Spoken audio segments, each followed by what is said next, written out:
Christine Kelly, bonjour. Bonjour. Bienvenue au Buzz Média Orange Figaro.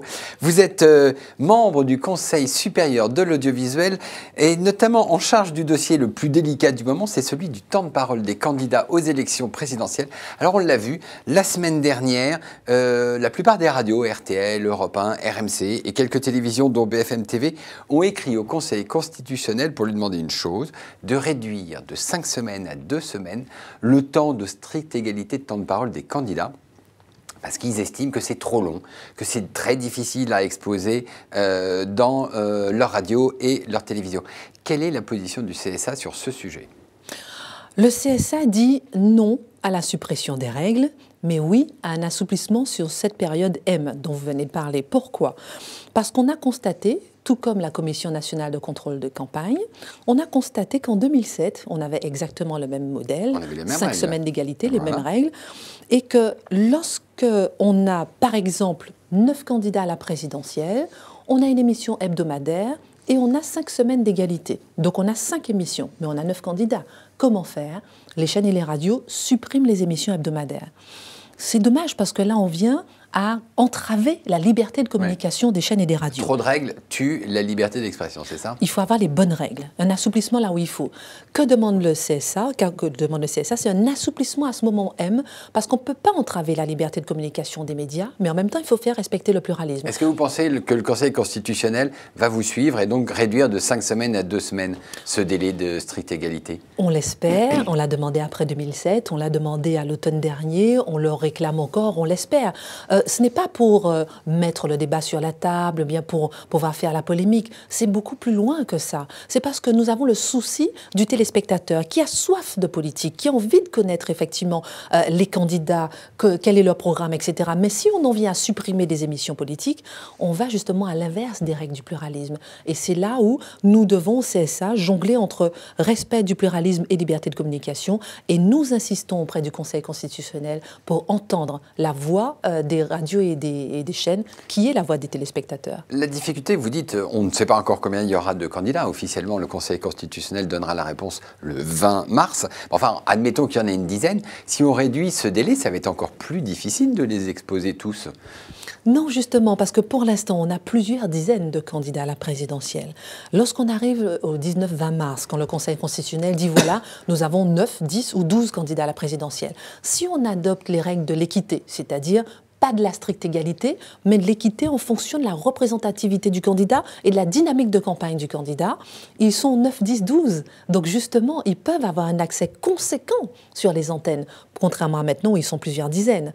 Donc la règle de l'équité, au moment où on connaît les candidats, permet de la souplesse. Et plus souple finalement que la règle de l'égalité, c'est ça? Voilà, permettre de faire des débats, permettre d'opposer l'un à l'autre, etc. Et d'avoir une période de campagne beaucoup plus dynamique à la télévision et à la radio. Alors en ce moment, tous les médias s'insurgent contre ces règles. On a l'impression que pas grand monde comprend les règles. On a vu Laurent Ruquier mettre dans son émission un chronomètre et dire c'est de la faute du CSA, vous êtes intervenu après.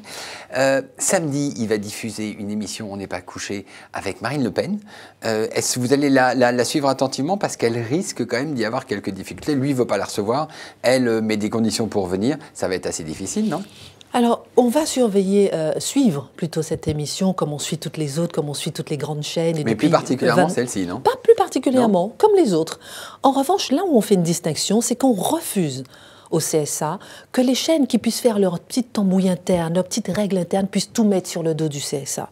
C'est-à-dire qu'on donne la liberté aux chaînes de dire vous pouvez mettre Marine Le Pen chez Drucker, chez Laurent Ruquier, oui, ou bien dans les journaux de télévision. Non, c'est bien ça la règle. Non, voilà. Et c'est la chaîne elle-même qui a décidé de mettre Marine Le Pen et de mettre tous les candidats dans l'émission On n'est pas couché. C'est leur choix, on leur laisse la liberté de faire comme ils veulent. Par contre, ne venez pas dire que c'est le CSA qui a obligé de recevoir Marine Le Pen dans telle émission. Ça, c'est non.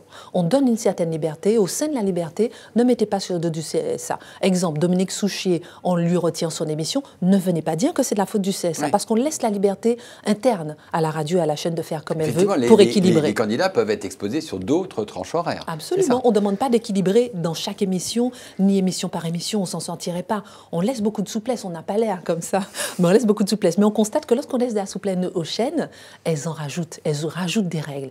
Exemple, la chaîne parlementaire, elle n'est pas, elle n'est pas sous les règles du... Non, elle n'est pas suivie par le CSA. Ah ben, vous savez ce qu'ils font pour le pluralisme? Ah ben, ils appliquent à la seconde près les règles du CSA. Alors, en 2007, c'était les mêmes règles, sauf qu'en 2007, on n'était pas dans la même configuration, il y avait moins d'Internet. Il y avait assez peu Facebook, il n'y avait pas Twitter. Là, on a l'impression qu'il y a beaucoup de temps de parole qui est sur Internet et les médias pourraient, s'ils se sentent trop contraints, aller sur Internet. Est-ce que le CSA surveille Internet ou alors est-ce que c'est le rôle du Conseil national du numérique ? C'est vrai que le CSA, c'est une autorité de régulation qui est que pour la radio et la télévision, ni pour la presse écrite, ni pour Internet. Il ne faut pas se voiler la face. Le nombre d'internautes qu'on peut toucher, le nombre de lecteurs qu'on peut toucher par rapport à la presse écrite n'a rien à voir avec la télévision. Voilà. 47 millions de Français qui regardent la télévision tous les jours, 43 millions qui écoutent la radio tous les jours. Par exemple, Libération, c'est 110 000 éditions par jour. Le Figaro, c'est très...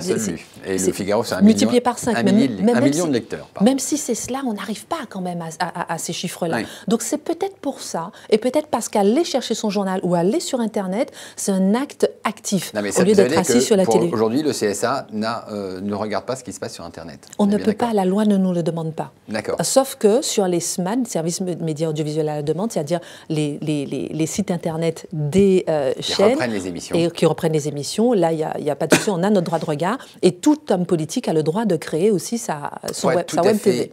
Exact. Vous travaillez avec le Conseil national du numérique ou pas? Oui, de près et de loin, mais en même temps, on n'a pas beaucoup d'emprise. Très bien. Christine Kelly, merci, et nous nous retrouvons demain avec un nouvel invité. Merci. Merci. Thank you.